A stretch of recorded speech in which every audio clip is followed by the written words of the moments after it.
전기차 회사 줄폐업 최악 상황 올 겁니다. 제가 여러분들에게 이미 말씀을 드렸죠. 벌써 오래전부터 말입니다.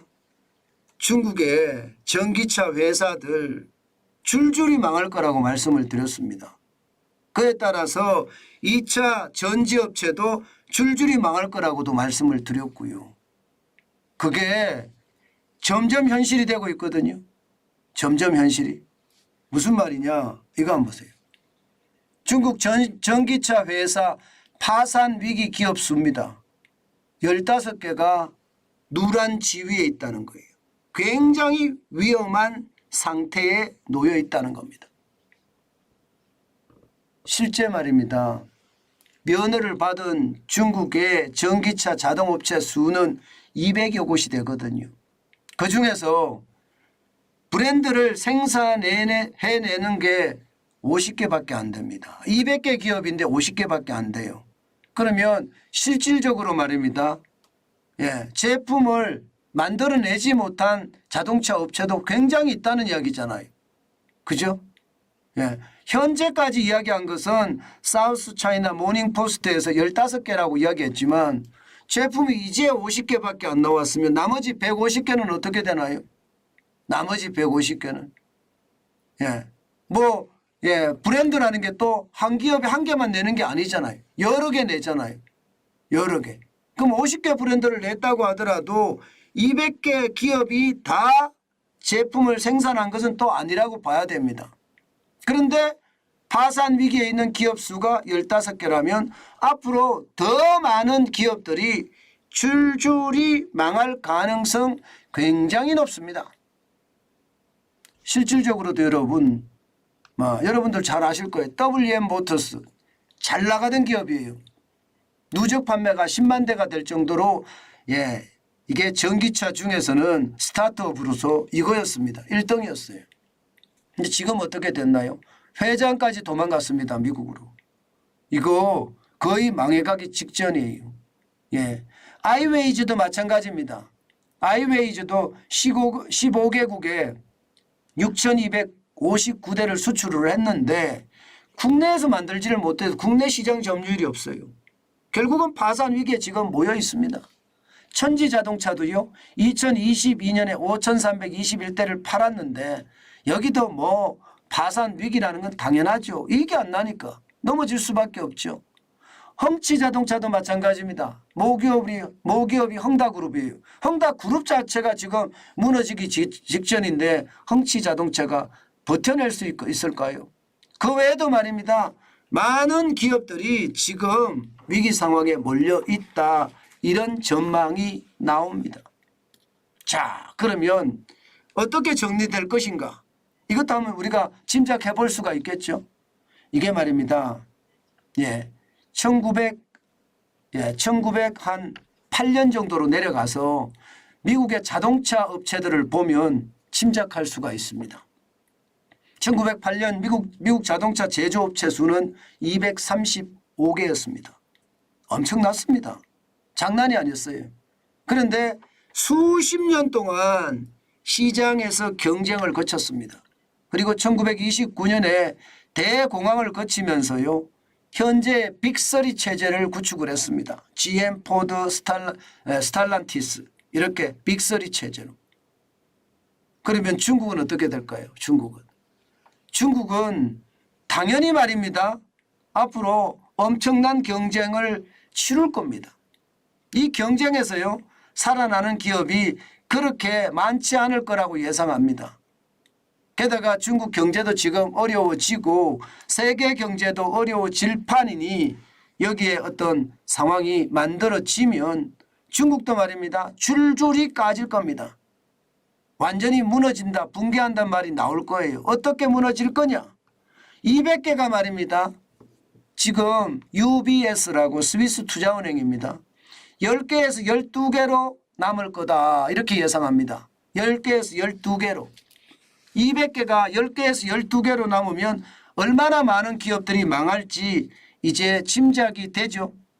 적자 생존 모드로 완전히 진입을 할 수밖에 없고 앞으로 자동차 관련된 업체들이 중국에서는 줄줄이 망할 거라는 게 시장의 예측입니다. 그만큼 말입니다. 상황 자체가 어렵다 이렇게 이야기할 수가 있는 겁니다. 예, 일반적으로 말입니다. 이렇게 자동차들이 계속해서 나오기는 하는데 자리를 못 지켜내는 것은요. 아마 앞으로 위기가 얼마나 커질 것인가 그에 대한 어떤 상황이라고 이야기할 수가 있을 것 같습니다.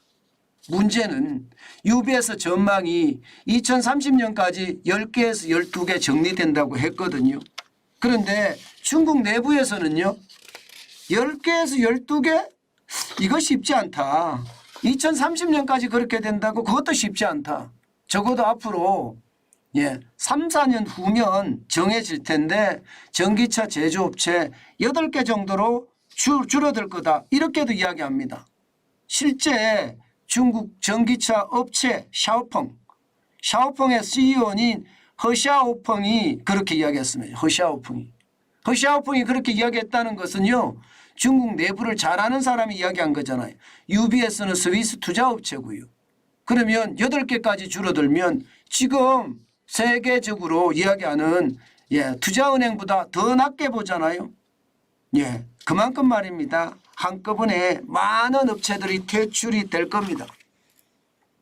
문제는 여러분, 이게 샤오펑이 예상하는 것보다도 더 어려워질 거예요. 왜냐고요? 기본적으로 말입니다. 8개가 살아남는다는 것도 불가능할 거라는 거예요. 세계 시장을 다 중국 업체가 다 먹으면 모르겠으나 지금 같은 새로운 국제 질서에 신냉전이 시작이 되는데 중국의 전기차 업체가 뭐 최소 8개까지 살아남는다고요?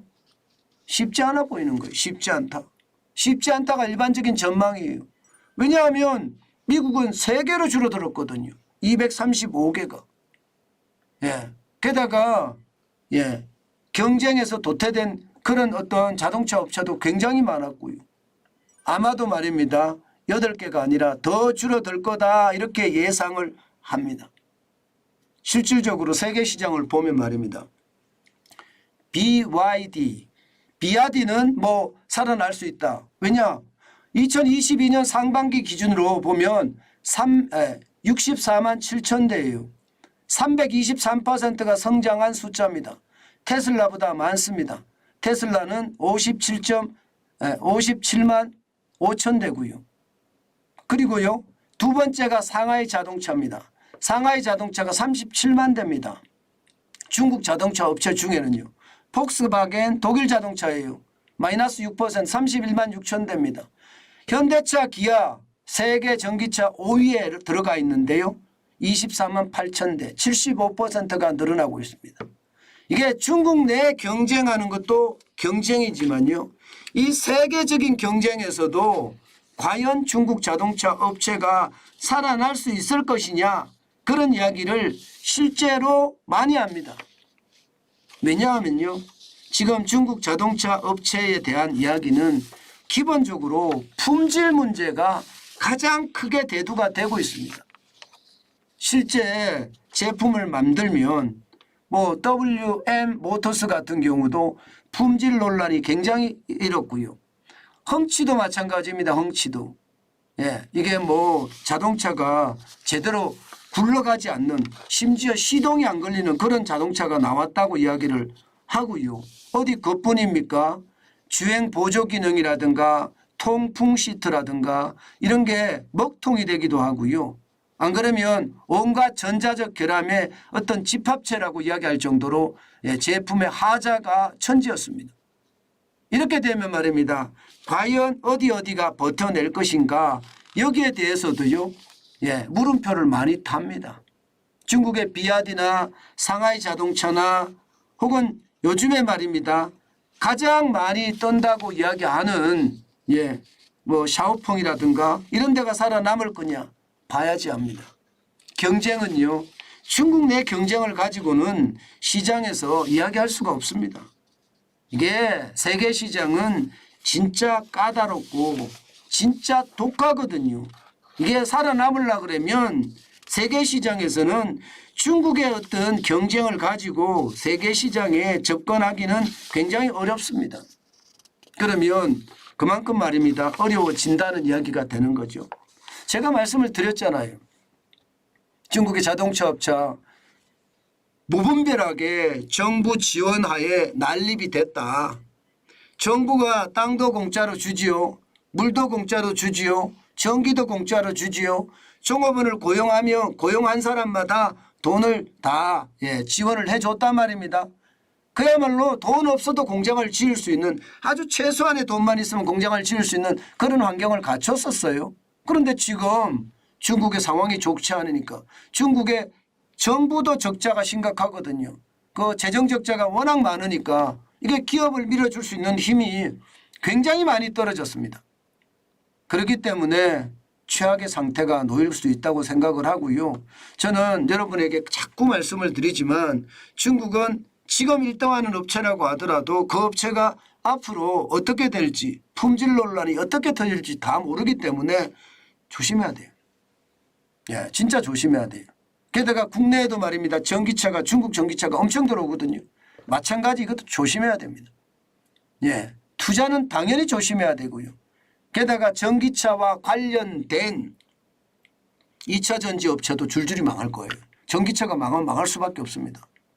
예, 여기에다가 전기차 부품 업체들도 줄줄이 망할 가능성이 있기 때문에 그에 대한 대비책 반드시 있어야 됩니다. 국내 중소업체, 부품 업체들은 중국 업체와 함께 부품을 개발한 경우도 있기 때문에 진짜 조심하지 않으면 그 기업 자체도 위험해지는 그런 상황에 빠질 겁니다. 앞으로 중국의 어떤 상황이 그렇게 크게 나아질 것 같지는 않거든요. 왜냐하면 시장이 이미 포화 상태에 접어들었다 이런 전망들이 많이 나오기 때문에 이 포화 상태가 되면 해외로 뻗어나가야 되는데요. 해외로 뻗어나갈 때 다른 경쟁업체 테슬라라든가 이제 폭스바겐이나 벤츠나 BMW나 현대 기아차나 토요타나 이런 세계적인 자동차들하고 경쟁을 해야 되는데 과연 이 경쟁에서 중국 차들이 얼마나 살아남을 수 있을까요? 이것은요 시장만이 알 일인데요. 중요한 것은 쉽지 않을 거예요. 소비자들이 얼마나 까다로운지 중국은 잘 모릅니다. 사회주의 국가이기 때문에 만들려면 만들고 팔려면 파는 게 중국의 사회주의잖아요. 자본주의는 그렇게 못합니다. 만들려면 만드는데 돈이 있어야 만드는 거고요. 팔려면 파는데 팔 사람이 있어야지 사줄 사람이 있어야지 파는 거예요. 이게 선택의 자유가 있기 때문에 자본주의하고 사회주의는 비교 대상도 아니고요. 앞으로 말입니다. 예상보다 큰 충격이 저는 예상이 된다고 봅니다. 아마 두고 보십시오. 중국의 자동차 업체, 2차 전지 업체, 자동차 부품 업체 다 어려워질 거니까 그에 대한 대비책도 여러분들이 가져갔으면 좋겠어요. 늘 제가 말씀을 드리는데 제가 작은 단서라고 했잖아요. 이 작은 단서가요. 결국은 현실이 되더라고요. 그 현실을 저는 여러분들에게 계속 전해드리고 있고요. 아마 정관전 TV에서 보고 나서요. 공중파 방송이나 혹은 종편 방송이나 아니면 뉴스 채널에 나오는 걸 보면 저 한참 후에 나옵니다. 대부분이. 그만큼 말입니다. 그만큼 어떨 때는 제 방송을 보고 누가 분석하는 거 아니냐 이렇게 생각될 정도로 유사하게 나오기도 합니다. 제가 아주 작은 단서지만 빨리 캐치를 하거든요. 그것을 여러분들에게 전해드리는 거니까 아마 여러분들은 믿고 보셔도 될 겁니다. 제가 자신감이 없다든가 아무래도 불안하다든가 데이터가 안 내보냅니다. 제가 확신이 있었을 때만 여러분 컨텐츠로 만들어서 여러분들에게 알려드린다는 것 아마 이해하시면 믿음이 더 가지 않을까 그렇게 생각해 봅니다.